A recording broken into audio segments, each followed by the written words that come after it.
रामपुर में दो घनिष्ठ मित्र रहते थे, रामलाल और श्यामलाल। दोनों ही गांव में दुकानदारी करते थे। रामलाल की कपड़े की दुकान थी और श्यामलाल की फलों की। परंतु दोनों के स्वभाव में बहुत अंतर था। श्यामलाल सीधा, ईमानदार और मित्रता में विश्वास रखने वाला था। इसके विपरीत रामलाल थोड़ा लालची किस्म का व्यक्ति था। गांव शहर से बहुत दूर था, आने जाने के साधन भी कम थे। उन्हीं दिनों श्यामलाल का व्यापार ठीक से नहीं चल रहा था। उसे लगातार घाटा हो रहा था और बिक्री भी अच्छी नहीं थी। इसलिए उसने शहर जाकर कुछ नया काम करने की सोची। उसने अपनी पत्नी और बच्चों को उनके नाना के घर भेज दिया और स्वयं शहर जाने की ठान ली।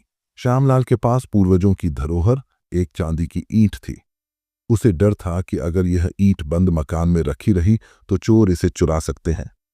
उसे एक उपाय सूझा, क्यों न यह धरोहर मित्र रामलाल के पास रख दी जाए। वह रामलाल के पास गया और बोला, रामू, मैं काम धंधे के लिए शहर जा रहा हूं।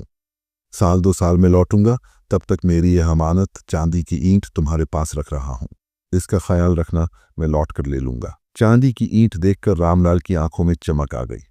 वह बोला, अरे क्यों नहीं, अच्छा किया जो तुमने मेरे पास रखने के लिए लाए। चोरों का क्या भरोसा, जब तुम वापस आओगे तो मैं लौटा दूंगा। श्यामलाल ने विदा ली और शहर चला गया। 1 महीने का लंबा सफर तय करके श्यामलाल एक बड़े शहर पहुंचा और एक छोटी सी धर्मशाला में रुकने का इंतजाम किया। धर्मशाला की मालकिन एक साफ दिल वृद्ध महिला थी। जब उन्होंने जाना कि श्यामलाल व्यापार करने और पैसा कमाने के इरादे से दूर से आया है, तो उन्होंने प्यार से समझाया, बेटा, मुझे तुम सूरत से भोले और शरीफ आदमी लगते हो। जरा संभल कर रहना। ये शहर अंधेर नगरी है और यहाँ का राजा भी मूर्ख है, इसलिए लोग भोले भाले यात्रियों को ठग लेते हैं। हर कदम पर सतर्क रहना। श्यामलाल ने विनम्रता से प्रणाम किया और कहा, माताजी, आपकी बात मुझे याद रहेगी। पहले 2-3 दिन आराम करूंगा और हालात समझकर फिर काम शुरू करूंगा। उसने धर्मशाला के आसपास घूम फिरकर बाजार का मिजाज देखा। लंबा सफर करने के बाद उसे भूख भी लगी थी। उसने सोचा पहले पेट पूजा कर ली जाए। रास्ते में उसे एक भोजनालय दिखा। श्यामलाल ने भोजनालय के मालिक से पूछा, भर पेट भोजन का कितना दाम लोगे? मालिक ने दिल खोलकर उसे बैठने के लिए कहा और बोला, बस कुछ दे देना। श्यामलाल मन ही मन बोला, वाह, कितना नेक दिल इंसान है। वो दादी माँ तो बस डराने के लिए कह रही थी। श्यामलाल ने भरपेट खाना खाया और कुछ पैसे देने के लिए हाथ बढ़ाया, पर भोजनालय का मालिक तुरंत बोला, तुम बस कुछ दे दो, मैं पैसे नहीं लूंगा। श्यामलाल चकरा गया। उसने दुगना पैसा देने की कोशिश की, परंतु वह मालिक नहीं माना। तब उसे माताजी की बातें याद आईं और वह समझ गया कि यहां भोलेपन का फायदा उठाया जा रहा है। श्यामलाल ने कहा, आप मेरे साथ धर्मशाला चलिए, वहीं मैं आपका कुछ दूंगा। धर्मशाला पहुंचकर उसने सारी बात दादी को बताई। उन्होंने उस भोजनालय के मालिक से कहा, तुम कल आना और अपना कुछ ले जाना। फिर दादी ने श्यामलाल से कहा, बेटा, मैंने कहा था ना कि यह अंधेर नगरी है। यहां हर कदम फूंक फूंक कर और समझदारी से उठाना। तुम्हें भोजनालय में भोजन के साफ साफ पैसे तय करने चाहिए थे। श्यामलाल हैरान होकर बोला, माताजी, मुझे क्या पता था कि इस झंझट में फंस जाऊंगा। मैं तो बस सीधे साधा भोजन करने गया था। उसने कहा, कुछ दे देना, तो मैंने समझा कि इसका मतलब है कुछ भी पैसे दे देना। अब बताइए मैं क्या करूं? दादी ने समस्या समझकर श्यामलाल से कहा, जाओ, एक दही का कुल्हड़ लेकर आओ। श्यामलाल ने वैसा ही किया। दादी ने उसमें थोड़ा सा काले रंग का कोई पदार्थ मिला दिया। अगले दिन जब भोजनालय का मालिक कुछ मांगने आया तो दादी ने उसके हाथ में वह दही का कुल्हड़ दे दिया। मालिक बोला, ये तो दही है, मैं इसका क्या करूं? दादी ने कहा, इसमें क्या पड़ा है? मालिक ने कहा, दही में काला काला कुछ पड़ा है। दादी फौरन बोली, बस उठाओ और चलते बनो। तुमने कुछ मांगा था और इसमें कुछ पड़ा है। मालिक अपना सा मुंह लेकर रह गया और चुपचाप चला गया। श्यामलाल ने दादी का शुक्रिया अदा किया। 2 दिन बाद श्यामलाल धर्मशाला से फिर बाहर निकला ताकि बाजार का रुख कर सके और अपना माल बेच सके। दुकानें देखता हुआ जा रहा था कि एक दुकान पर नजर पड़ी जिसके बाहर एक बड़ा सा आईना लगा हुआ था। एक कान्हा यानी एक आंख वाला आदमी आईने में देखते हुए अजीब हरकत कर रहा था। श्यामलाल को उसकी हरकत पर हंसी आ गई।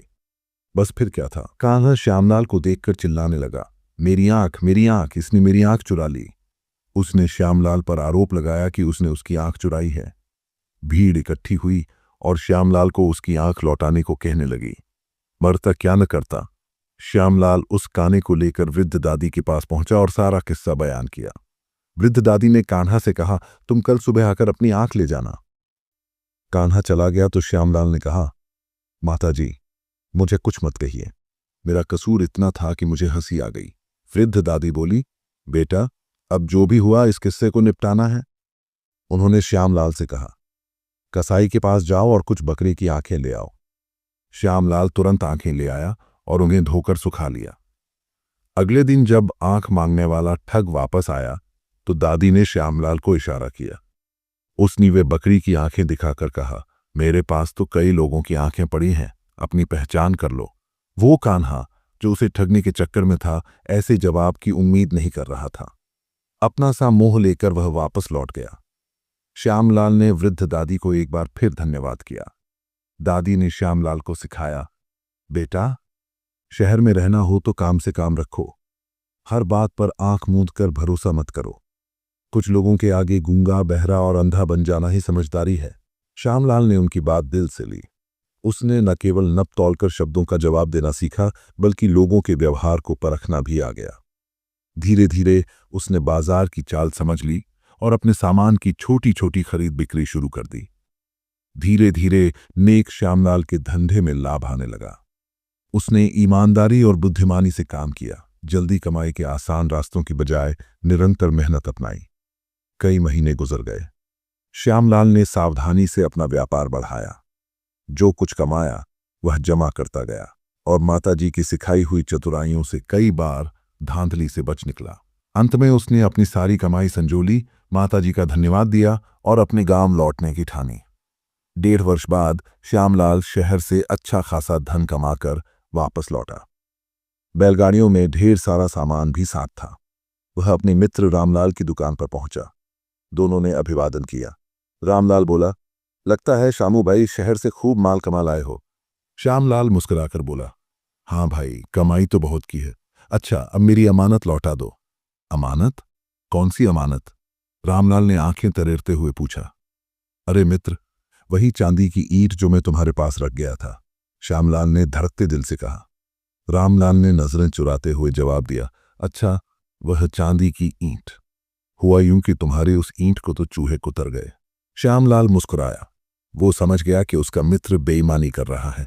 अब भला रामलाल को क्या पता वो एक से बढ़कर एक ठगों के बीच रहकर आया है। बिना गुस्से के वह मुस्कुराते हुए बोला, कोई बात नहीं मित्र, जरूर खा गए होंगे। अच्छा सुनो, मैं तुम्हारी पत्नी और बेटे के लिए शहर से कुछ उपहार लाया हूं। अपने बेटे को मेरे साथ भेज दो, मैं उसे दे दूंगा। उपहारों के लालच में रामलाल मान गया और उसने अपने बेटे को श्यामलाल के साथ भेज दिया। मन ही मन वह श्यामलाल की सादगी और भोलेपन पर हंस रहा था। लेकिन श्यामलाल बहुत बुद्धिमान था। उसने रामलाल के बेटे को गांव से बाहर की एक हवेली में छिपा दिया और उसके खाने और खेलने का सारा इंतजाम कर दिया। उधर देर शाम तक जब रामलाल का बेटा घर नहीं पहुंचा तो वह घबराकर श्यामलाल के पास आया और बोला, मैं अपने बेटे को लेने आया हूं। वह तुम्हारे साथ गया था ना, अभी तक घर नहीं पहुंचा। कहाँ है मेरा बेटा? श्यामलाल ने बनावटी रुआंसे स्वर में कहा, मित्र, मुझे दुख के साथ कहना पड़ रहा है, तुम्हारे बेटे को कबूतर उठाकर ले गया। क्या बकवास कर रहे हो शामू? रामलाल क्रोध से बोला। कभी कोई छोटा सा कबूतर इतने बड़े लड़के को उठाकर ले जा सकता है? श्यामलाल शांत स्वर में बोला, मित्र, मैं सच कह रहा हूं, ऐसा ही हुआ है, मुझे खेद है। रामलाल हक्का बक्का रह गया। वह दौड़ता हुआ राजा के पास गया और सारी बात बताई। राजा ने सभा बुलाई और श्यामलाल को भी बुलावा भेजा। फिर राजा ने पूछा, श्यामलाल, तुम्हारा मित्र कह रहा है कि उसका बेटा गायब है।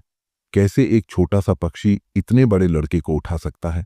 श्यामलाल ने मुस्कुराकर कहा, राजा जी, जब चांदी की ईंट को चूहे कुतरकर खा सकते हैं तो लड़के को कबूतर क्यों नहीं उठा सकता? फिर श्यामलाल ने पूरी बात राजसभा के सामने रख दी। सच्चाई सुनकर रामलाल शर्मिंदा हो गया।